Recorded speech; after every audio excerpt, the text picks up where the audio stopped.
Hello दोस्तों, स्वागत है आपका आज के सेशन में। हम आपके लिए डेली सुबह 8 बजे लेकर आते हैं इम्पोर्टेंट इवेंट्स। जितने भी करंट अफेयर्स के इम्पोर्टेंट क्वेश्चंस बनते हैं हमारे एग्जाम पॉइंट ऑफ व्यू से, वो सब हम यहाँ पर आपके सामने 10 मिनट में जो है डिस्कस करते हैं। तो आज हम आपके लिए लेके आए हैं 9 नवंबर 2022 के important current events, important current affairs. तो आइए शुरू करते हैं आज का सेशन। आज का पहला क्वेश्चन हम लेने जा रहे हैं, गुरु नानक जयंती कब मनाई गई? ये जो गुरु नानक जयंती पर्व है ये कब मनाया गया है? तो इस क्वेश्चन का जो सही आंसर है ये आंसर रहेगा 8 नवंबर को। आपसे ये भी पूछा जा सकता है कि गुरु नानक जयंती कब मनाई जाती है, तो इसके लिए आपको पर्टिकुलर जो ध्यान रखना है डेट के अलावा, क्योंकि डेट फिक्स नहीं है, तो आपको क्या चीज ध्यान रखनी है? तो आपको ध्यान रखनी है कार्तिक पूर्णिमा। ये मनाई जाती है कार्तिक पूर्णिमा वाले दिन। गुरु नानक जयंती इस वर्ष मनाई गई 8 नवंबर को। उस दिन जो है कार्तिक पूर्णिमा थी। और जो है अगर आपसे पूछ लिया जाए गुरु नानक देव कौन है, तो गुरु नानक देव जी ये हैं फाउंडर ऑफ सिख धर्म। इन्होंने जो है सिख धर्म की स्थापना की थी। और पूछ लिया जाए इनका जन्म कब हुआ था, तो इनका जन्म हुआ था 15 अप्रैल 1469 को तलवंडी में। और ये सिखों के जो है पहले गुरु हैं। सिखों के टोटल 10 गुरु हैं, उनमें से पहले गुरु हैं गुरु नानक देव जी। इनका जन्म हुआ था 15 अप्रैल 1469 को पंजाब के तलवंडी में। और जो है कब मनाई जाती है गुरु नानक जयंती, तो ये मनाई जाती है कार्तिक पूर्णिमा को। इस वर्ष ये कब मनाई गई, तो इस वर्ष मनाई गई है 8 नवंबर को। और गुरु नानक देव जी जो है सिख धर्म के ये संस्थापक हैं। नेक्स्ट क्वेश्चन, ये क्वेश्चन जो है इंपॉर्टेंट है, इसको हम पहले भी डिस्कस कर चुके हैं। COP27 में भारत का प्रतिनिधित्व कौन कर रहा है? तो कौन कर रहा है प्रतिनिधित्व, इससे पहले बात कर लें कि ये COP27 है क्या। COP27 जो है यूनाइटेड नेशंस की climate change, this is climate change conference के नाम से भी इसे जाना जाता है। तो ये क्लाइमेट चेंज कॉन्फ्रेंस यानी जलवायु परिवर्तन सम्मेलन, अगर हिंदी में हम बात करें तो इसे बोलेंगे हम जलवायु परिवर्तन सम्मेलन। ये कहां पर आयोजित किया जा रहा है? इसका जो है आयोजन शुरू हुआ है, वो हुआ है इजिप्ट में, जिसे हम हिंदी में जो है मिस्र बोलते हैं। तो आपको पहले तो ये ध्यान रखना है कि कॉप है क्या। कॉप है यूनाइटेड नेशंस का क्लाइमेट चेंज कॉन्फ्रेंस। और जो है ये कहां पर हो रहा है, तो इस वर्ष आयोजित किया जा रहा है मिस्र में। यहां पर पूछा गया है कि COP27 में भारत का प्रतिनिधित्व जो है कौन कर रहा है। तो भारत से जो यहाँ पर शामिल हुए हैं, यानी इस क्वेश्चन का जो आंसर लगेगा वो रहेगा भूपेंद्र यादव। भूपेंद्र यादव कौन है? तो ये जो है कैबिनेट मिनिस्टर हैं, मोदी सरकार में ये कैबिनेट मिनिस्टर हैं। इनके पास कौन कौन से डिपार्टमेंट हैं, तो इनके पास देख लेते हैं कौन कौन से डिपार्टमेंट हैं। तो ये जो है हैंडल करते हैं that is labour and employment. इनके पास है लेबर एंड एम्प्लॉयमेंट। इसके साथ साथ ये देखते हैं environment, forest and climate change. तो ये जो COP27 हो रहा है ये भी जो है रिलेटेड होता है क्लाइमेट चेंज के। तो भारत से जो है इसका प्रतिनिधित्व कर रहे हैं भूपेंद्र यादव। भूपेंद्र यादव जी के पास जो है labour employment, environment, forest and climate change department है। तो याद रखिएगा ये क्वेश्चन इंपॉर्टेंट बनेगा। COP27 कहां पर हुआ, तो ये हो रहा है मिस्र में। भारत से प्रतिनिधित्व कर रहे हैं भूपेंद्र यादव। और कॉप है क्या, तो कॉप है United Nations climate change conference. Next question है, एजुथाचन पुरस्कार 2022 से किसे सम्मानित किया गया? ये जो आप फोटो में देख रहे हैं इनका नाम है ए सेतुमाधवन। ए सेतुमाधवन को जो है एजुथाचन पुरस्कार 2022 से सम्मानित किया गया है। ये भी पूछा जा सकता है एजुथाचन पुरस्कार कौन सी फील्ड से रिलेटेड है। तो ये पुरस्कार जो रिलेटेड है ये रिलेटेड है साहित्य क्षेत्र से। और किसके द्वारा ये जो है अवार्ड दिया जाता है, ये पुरस्कार दिया जाता है, तो ये केरल का हाईएस्ट साहित्य अकादमी पुरस्कार है। तो हमने यहाँ पर 2-3 पॉइंट डिस्कस किए हैं, आपको ये ध्यान रखने हैं।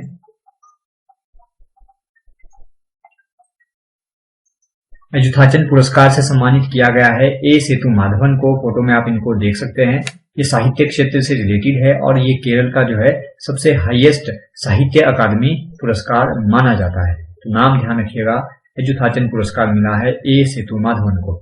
नेक्स्ट क्वेश्चन, कैलेंडर ईयर में 1000 T20 रन बनाने वाले पहले भारतीय कौन बने? तो ये बड़ी उपलब्धि जो है हासिल की है। इस क्वेश्चन का जो आंसर रहेगा, फोटो में आप इनको पहचान सकते हैं, ये हैं सूर्य कुमार यादव। तो याद रखिएगा, 360 डिग्री प्लेयर के नाम से भी इनको जाना जाता है और अभी हाल ही में जो विश्व कप हो रहा है इसमें ये गजब की फॉर्म में है और इन्होंने जो है कैलेंडर ईयर में 1000 रन पूरे कर लिए हैं और T20 में ऐसा कारनामा करने वाले ये पहले भारतीय बन गए हैं।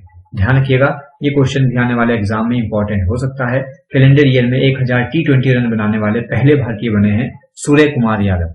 नेक्स्ट क्वेश्चन, दुनिया की पहली वैदिक घड़ी कहाँ लगाई जा रही है? तो आप फोटो में देख भी सकते हैं, यह घड़ी कुछ इस तरह की होगी और इस क्वेश्चन का जो आंसर लगेगा, यानी दुनिया की पहली वैदिक घड़ी जो लगाई जा रही है, ये लगाई जा रही है मध्य प्रदेश के उज्जैन में। उज्जैन महाकाल को कौन नहीं जानता, तो ये MP के जो है मध्य प्रदेश के उज्जैन में वैदिक घड़ी लगाई जा रही है। अब अगर इस वैदिक घड़ी की हम बात करें, ये वैदिक घड़ी जो है वैदिक गणना पर आधारित होगी। फोटो में आप देख भी रहे होंगे, ये जो है प्योरली वैदिक गणना पर आधारित होगी। साथ ही साथ जो है इसमें 24 घंटों को मुहूर्तों में बांटा गया है। जैसे हम घड़ी में जो है 24 घंटे देखते हैं, तो ये 24 घंटों को जो है इसमें 24 घंटों को मुहूर्तों में बांटा गया है। तो इसमें जो है आपको टोटल ही वैदिक कैलकुलेशन मिलेगी, मुहूर्तों में बांटा गया है। साथ ही साथ जो इसकी पोजीशन होगी ये बिल्कुल सन के साथ सिंक होगी, सूर्य के साथ ये सिंक में होगी। सिंक मतलब ये सूर्य की पोजीशन के साथ अपने आप को चेंज करेगी। तो ये देखना बहुत इंटरेस्टिंग होगा कि ये घड़ी जो है किस तरह से बनाई जाती है और किस तरह से इसकी फंक्शनिंग रहेगी। तो फिलहाल आप इतना ध्यान रखें, दुनिया की पहली वैदिक घड़ी लगाई जा रही है मध्य प्रदेश के उज्जैन में। टोटली वैदिक गणना पर आधारित होगी, इसमें 24 घंटों को मुहूर्तों में बांटा गया है और ये सूर्य के साथ जो है सिंक में रहेगी। सूर्य की पोजीशन के साथ ये अपनी पोजीशन को चेंज करेगी। नेक्स्ट क्वेश्चन इज, राष्ट्रीय फ्लोरेंस नाइटिंगेल पुरस्कार किसने प्रदान किए हैं? फोटो में आप देख सकते हैं और इन्हें भली भांति पहचानते भी होंगे। तो राष्ट्रीय फ्लोरेंस नाइटिंगेल पुरस्कार दिए गए हैं, ये दिए गए जो है हमारी तत्कालीन राष्ट्रपति श्रीमती द्रौपदी मुर्मू। तो ये श्रीमती द्रौपदी मुर्मू ने जो है ये पुरस्कार जो है प्रदान किए हैं। और बात आती है राष्ट्रीय फ्लोरेंस नाइटिंगेल पुरस्कार जो है ये किस फील्ड में दिए जाते हैं? तो ये दिए जाते हैं इन दी फील्ड ऑफ नर्सिंग। अब 2021 में जो 2020-21 में जो ये कोरोना काल था, इसमें जो है ये फ्रंट वॉरियर के रूप में हमारे नर्सिस, डॉक्टर, पुलिसमैन ये सब थे। तो इन्हीं को जो है बेहतरीन कार्य करने के लिए कोविड टाइम में राष्ट्रीय फ्लोरेंस नाइटिंगेल पुरस्कार से इनको जो है प्रदान किए गए हैं। तो आपको ये भी ध्यान रखना है कि राष्ट्रीय फ्लोरेंस नाइटिंगेल पुरस्कार जो 2021 के लिए दिए गए हैं, ये कितने नर्सों को ये प्रदान किए गए हैं? तो ये प्रदान किए गए हैं 51 नर्सों को। ये भी ध्यान रखिएगा, ये भी इंपॉर्टेंट बन सकता है कि राष्ट्रीय फ्लोरेंस नाइटिंगेल पुरस्कार कितनी नर्सों को प्रदान किए गए हैं। तो ये प्रदान किए गए हैं 51 नर्सों को। अब बात करें कि ये राष्ट्रीय फ्लोरेंस नाइटिंगेल पुरस्कार हैं क्या? फ्लोरेंस नाइटिंगेल अगर आपने नाम सुना होगा, तो ये जो हम यहाँ पे बात कर रहे हैं फ्लोरेंस नाइटिंगेल की, ये फ्लोरेंस नाइटिंगेल जो है एक सोशल रिफॉर्मर थी।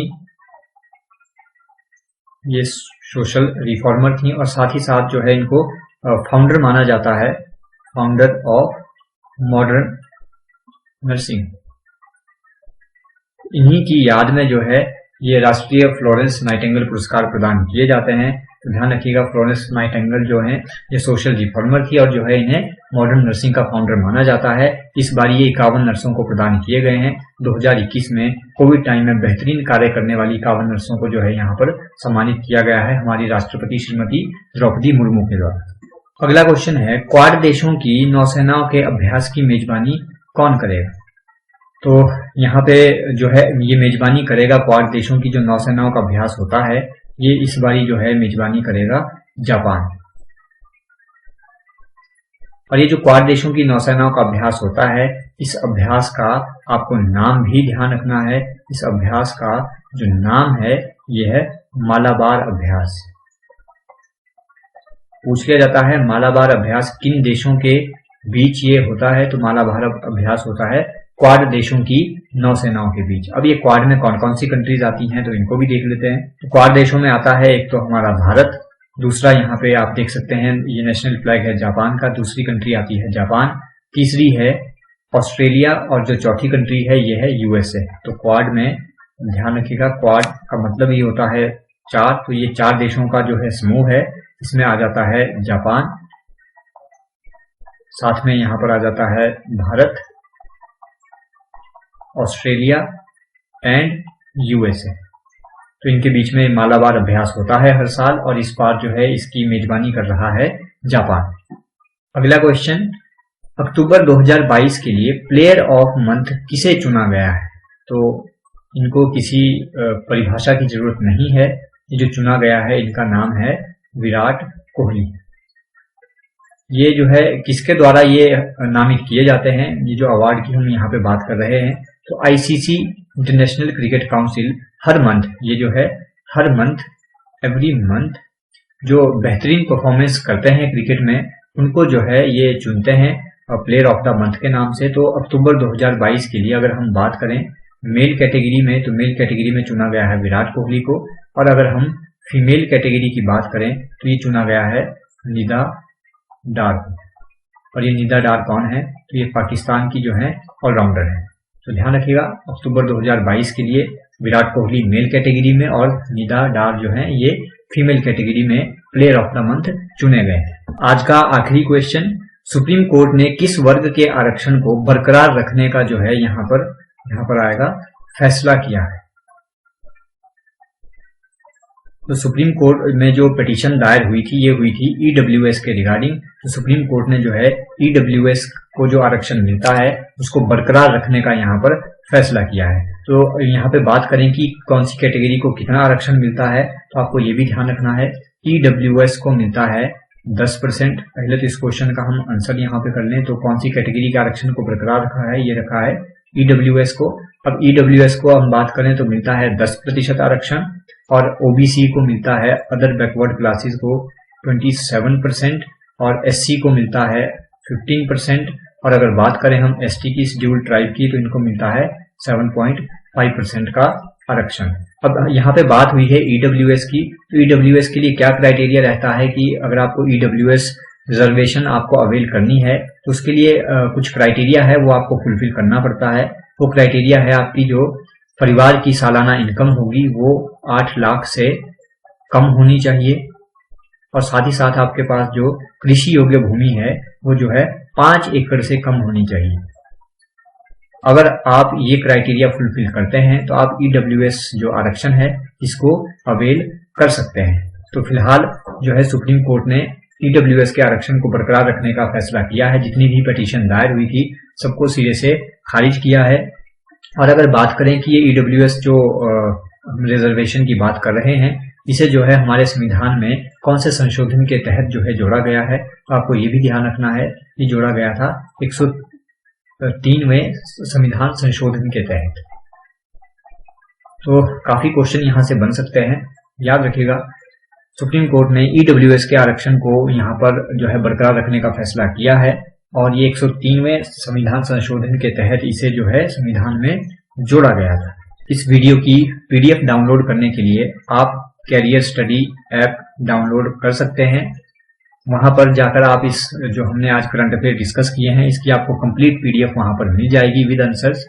और एचपी टेट का हम क्रैश कोर्स लॉन्च कर रहे हैं जो हम 14 नवंबर से स्टार्ट कर रहे हैं। तो आप 14 नवंबर से पहले अपने आप को जो है रजिस्टर करवाएं। हम आपके लिए वहां पर जो है पूरी 1 मंथ की स्ट्रेटेजी के साथ स्टार्ट करने जा रहे हैं, जहां पर आपको लाइव लेक्चर मिलेंगे और हम आपके लिए वहां पर कंप्लीट टेस्ट सीरीज भी लेकर आ रहे हैं। करंट अफेयर आपके चल ही रहे हैं और हम आपके लिए वहां पर जीके पार्ट भी कवर करवा रहे हैं। तो अगर आप जो है दिसंबर में जो एचपी टेट का एग्जाम होने वाला है, चाहे बात एचपी टेट मेडिकल की हो, नॉन मेडिकल, शास्त्री, जीबीटी या आर्ट्स, तो हम हर सब्जेक्ट के लिए यहाँ पर क्रैश कोर्स लॉन्च कर रहे हैं।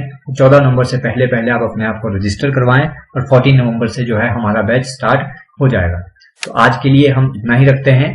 कल मिलेंगे नए क्वेश्चंस के साथ। तब तक के लिए आप पढ़ते रहें, अपना ध्यान रखें। Thank you so much.